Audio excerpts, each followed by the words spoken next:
This is going to be the last video in the strategy template filling out phase before we move into brand book. And we're going to do some competitor research. Competitor research is one of the things that people feel resistance towards.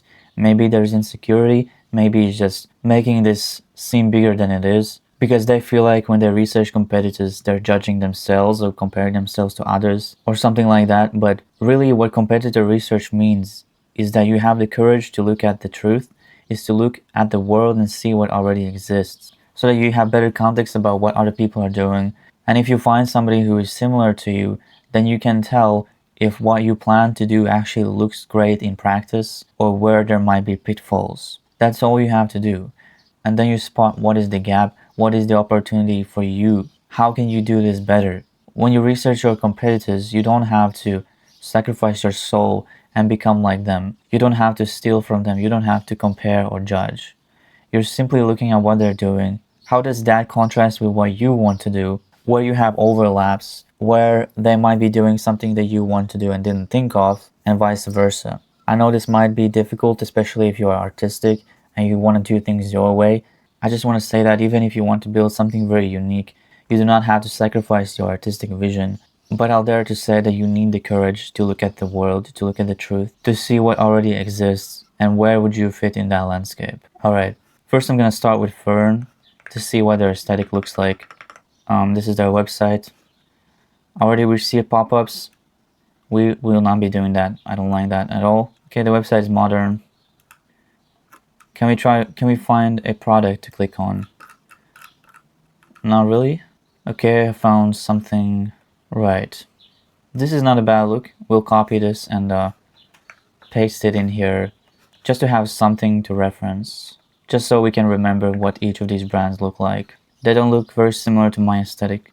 The only similarity is that they are using a cylindrical glass bottle, and I do like the aesthetic. But I'm going to remove them from the list because I don't see them as competitors at all. Now let's look at this brand.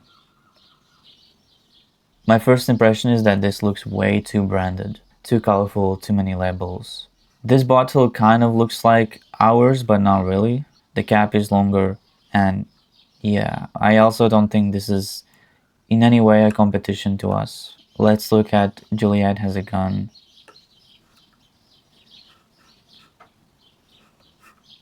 Too many pop-ups. The bottles look nice, the pictures look nice, but once again, too much branding. This is not us at all. We're not competing with them. Commodity, I think I've seen this before and I don't think they are competition as well. This is what I see in every website. Everybody's giving 10% off. Everybody's spamming you with pop-ups. This is what we definitely want to avoid. And I'm going to write this down because I seriously detest that. So our opportunity is that almost every site blasts 10% discount in my face. We avoid that. I know e-commerce experts might be screaming at me that it's not a good idea, but for me, brand integrity is quite important. Now I'm looking at their website. The first impression I got from the website, despite the annoying pop-up, is I like the grain on the photos. I like how it's black and white and like a minimal pop of color in the photography. I like the overall feel of the website. It feels quite minimal. I like how the website feels modular and is divided with these borders. We might play with that aesthetic. What I found a bit weird is that their font seems like it's two fonts in the same logo. The first 4 letters is one font. It's very sans serif. And then the second part of the logo, it's almost like a different font. That is a bit strange, but okay. The product page compared to the homepage feels way more cluttered, and we don't want that at all. But yes, I'm going to write this down. I'm just going to write down minimal aesthetic, beautiful website, beautiful homepage, not a close match. When we're looking at competitors, we should not be looking only at what it looks like, but we should look at what is their brand promise. What is the personality of this brand and how does that compare to us? But I will admit that the thing I keep seeing is that all of these brands, even though they say they're minimal, even though the concept is supposed to be minimal and layered and whatnot, it still appears very much branded. And I'm yet to see a brand that does exactly what I'm trying to do. So far, we haven't seen a brand that is truly a competitor to us. Next, let's do essential performance. Next, let's look at essential performance. More pop-ups. Great. See, that's something we can definitely not do. Spam people with pop-ups. If they want to buy, they will buy from you. Better make the brand so irresistibly good that they want to buy from you even at full price than dilute your brand essence with some stupid pop-ups just to get a quick buck. Let's look at their website. I do like the label, it looks very nice. I like the fonts on this. The testers look very generic, just like you would expect. Yeah, look at this. They're using a textured paper and it looks beautiful. The bottle does look beautiful. Too many brand elements.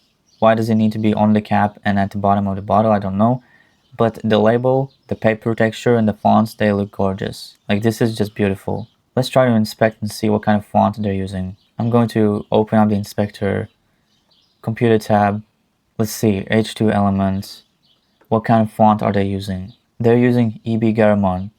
I think this was in one of the fonts that I looked at and considered. That's good to know. These are minimal brands, but they are not truly minimal. They are performatively minimal. I will take a screenshot of this though, because it looks beautiful. The fonts and the layout, everything is very nice. The packaging is not bad as well, I think. The textured ribbon, especially this cubes, that looks nice. But I can't say I like the open layout or the side pattern, whatever that is. Next, we're gonna look at Replica. I know the brand, I've seen it already. The first thing that comes to my mind is commodity, supermarket. This does not look luxury, it just looks so cheap. I would not spend $170 to buy something like this. It just looks like a super expensive shampoo. And I'm not bashing the brand, I'm just saying that the feeling you get from this is just not a good one. But let's click on this because I think I saw the smaller bottles they have, they look nice. Right, yeah, so the 30 ml, that looks interesting. Let me take a picture. But I think I saw even smaller, so I'll try to find that. It is good inspiration. The shape of these smaller bottles really speak to me, but the brand itself does not. We have 3 more. We have DS and Durga. Let's see what this one gives us. Wow, okay. Okay, aesthetically that's not what we're going for. Rose Pacific, Debaser, Radio Bombay. Yeah, aesthetically we're definitely not in alignment with this. The naming is indeed interesting, but not really the same as what we're doing here. Finally, we have Eccentric Molecules. Of course, another pop-up. I'm telling you, everybody uses these stupid pop-ups. This does not look minimal at all. If this is minimal, then I'm a rat. Yes, it looks nice. Yes, the concept is interesting. But to me, this reminds me of some kind of sci-fi brand, not minimal. So, I do not see them as competitors. We have one more brand to look at, and this is the A and Other. Them using words quite luxury in the copy doesn't really make me feel like this brand is invisible. I will not buy it myself. So I'm done with the competitor research. I'm not gonna look at Le Labo because I've already studied the brand. But so far what I can say is that A and Other is the closest brand philosophy-wise. None of these other brands really do what I'm doing. And none of these brands, including A and Other, look aesthetically the way I want to look. So what I'm going to do is I'm going to rewrite this paragraph and say why I'm putting this in the list. And for the other brands, I might just do one quick comment, but really I don't need to because they are not true competitors to me. To conclude this episode, I looked at around 8 competitors. I didn't see a single one of them doing what I want to do, taking the position I want to take, or even looking the way I want to look. The only slight similarity was the Margiela bottle, but that's it. I'm not going to be naive and think that there are 0 competitors, because I really don't think that I'm the first person to come up with this idea. I'm sure there is some invisible brand somewhere in the world, but if they're so invisible that nobody knows about them, then they're not really a competition to us, are they? If and when I come across new brands, I'm going to look into them, but for now, this is all we want to know. For me, true competition would be if I find a brand that does exactly what I want to do, and they are already somewhat known in the world, then I would consider that a direct competitor, and I would try to find a way to position myself such that I differ from them in this positioning. This is why knowing your position and brand strategy is important, because if you don't have a clear position, then you might look at big brands like Le Labo, Commodity, Maison, Margiela, or even worse, you look at Dior, Chanel, and you think, how can I possibly in the world compete with them? Why would anybody buy my perfume if they can buy these luxury perfumes that are made by master perfumers? But a thing you might not understand is that their positioning is completely different. Their target audience is different, and there are people who want exactly the opposite of what the big brands are providing. It goes deeper than just saying our brand is minimal. For example, Eccentric Molecules, yes, they are a minimal brand, but they are not truly minimal in the way that I want to be minimal, in the way that I wish a brand was minimal for me to wear it and not associate with it. They are not doing that, and therefore they do not compete with me because I do something unique, something that so far I haven't seen a brand does. The only brand that I can imagine take a similar position that I would consider a competitor is not a brand at all, and those are individual perfumers who do not have a brand. They simply sell perfumes as themselves, and they don't have a logo, they don't have a website, they just sell it to whoever comes to them.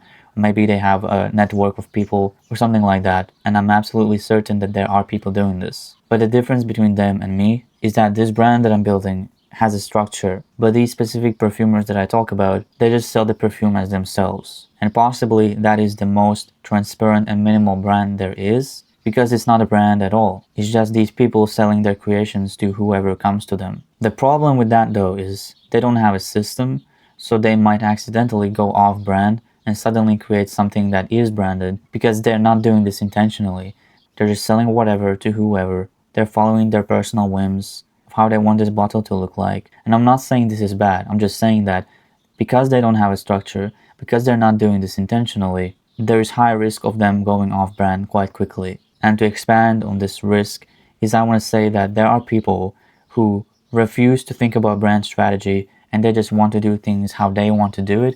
They want to do things the way they like. What is the reason for that? I don't know. But the result is the same. Today they might like their brand and today they might feel like everything is cohesive, but it takes one decision that is not made in alignment with the brand because you're doing things that you like and not things that are right for the brand. It takes one decision like this to go off brand, to choose the wrong bottle, to choose the wrong name, and to create the wrong kind of memories inside your customers. So if you're somebody like this, there's nothing wrong with you doing what you like and following your heart and trying to realize your creative vision. There's nothing wrong with that. Just know that there is a risk of you making the wrong decision because you don't have structure and you're making emotional decisions which may or may not be aligned with the logic and rationale of the brand. That's all for this episode. My voice is cooked. I've been speaking for hours today. But the good thing is that we have finished the template.